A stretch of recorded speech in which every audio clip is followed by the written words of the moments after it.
ဟုတ်ကဲ့အားလုံးပဲမင်္ဂလာပါကျွန်တော်ကတော့မြို့ကိုဖြစ်ပါတယ်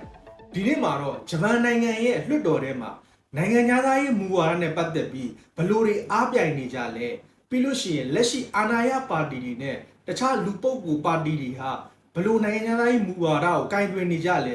တင်ပြနေကြလဲဆိုတာတွေကိုကျွန်တော်အနည်းငယ်ရှင်းပြပေးချင်ပါတယ်ကျွန်တော်နဲ့အတူတူဂျပန်လွှတ်တော်တွေကိုတစ်ချက်လောက်ဝင်ရောက်ကြည့်ကြအောင်လားခင်ဗျာဟုတ်ကဲ့ပါဂျပန်ရဲ့လက်ရှိအခြေအနေဟာတကြီးရွယ်ကိုအရေးအတွက်များပြားလာပြီးကလေးမွေးဖွားနှုန်းကကျဆင်းနေတဲ့အတွက်လုံသားရှားပါမှုပြဿနာကိုအပြင်းထန်ရင်ဆိုင်နေရတာလူတိုင်းအသိဖြစ်ပါတယ်။လွှတ်တော်တွေကအခြေအနေနဲ့ပတ်သက်ပြီးဒီပြဿနာတွေကြောင့်ဂျပန်လွှတ်တော်ထဲမှာနိုင်ငံသားရေးမူဝါဒကိုပုံမခေါ်ယူခြင်းနဲ့ pro immigration နိုင်ငံသားရေးလူလားသူများနဲ့နိုင်ငံရေးလူမှုရေးတင်းကျပ်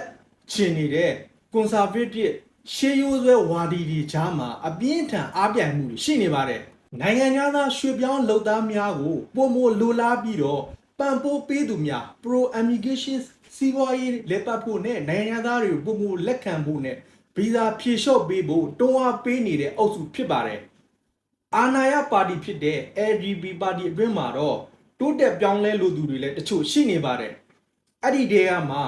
ခိုနိုတာရိုဆန်ဂျပန်ကိုပုံမပွင့်လင်းတဲ့လူအဖွဲ့အစည်းဖြစ်စေခြင်းမိနိုင်ငံသားပညာရှင်တွေနဲ့လုပ်သားတွေကိုဗီဇာဖြေလျှော့ပေးဖို့လွှတ်တော်ထဲမှာအမြဲတစေတိုက်တွန်းနေတဲ့သူတွေလည်းရှိနေပါတယ်။နောက်တစ်ဦးကတော့ဆူဂါယိုရှိဟီဒဲဆန်ဝန်ကြီးချုပ်ဟောင်းဖြစ်ပါတယ်။ဂျပန်စီးပွားရေးအတွက်နိုင်ငံသားလုပ်သားတွေမရှိမဖြစ်လိုအပ်တယ်လို့ယူဆပြီးကျွန်တော်တို့သိခဲ့ကြတဲ့တတ်မှတ်ကျွမ်းကျင်လုပ်သားတိုကူတေးဂီနိုလို့ခေါ်တဲ့ဗီဇာစနစ်ကိုအသက်သွင်းဖို့အဓိကတွန်းအားပေးခဲ့သူလည်းဖြစ်ပါတယ်။အတိုက်ခံပါတီများနဲ့မဟာမိတ်ပါတီများကိုအနှဲငယ်ခွဲခြားပေးခြင်းပါတယ်။ CDP Constitutional Democratic Party ဂျပန်ရဲ့အဓိကအတိုက်ခံပါတီဖြစ်ပါတယ်။နိုင်ငံသားတွေကိုလောအားတက်တက်မဟုတ်ဘဲနဲ့ Human Rights လို့ခေါ်တဲ့လူ့အခွင့်အရေးအပြည့်အဝရရှိဖို့နဲ့ဗီဇာထိန်းသိမ်းရေးစခန်းတွေမှာလူသားဆန်စွာဆက်ဆံရဖို့အမြဲတမ်းကာကွယ်ပြောဆိုလေးရှိပါတယ်။ခိုမဲ့တိုအာဏာရပါတီနဲ့ပူးတွဲပါတီဖြစ်ပြီးနိုင်ငံသားတွေဂျပန်လူအဖွဲ့အစည်းမှာအစဉ်ပြေပြီးအခြေချနေနိုင်ဖို့နဲ့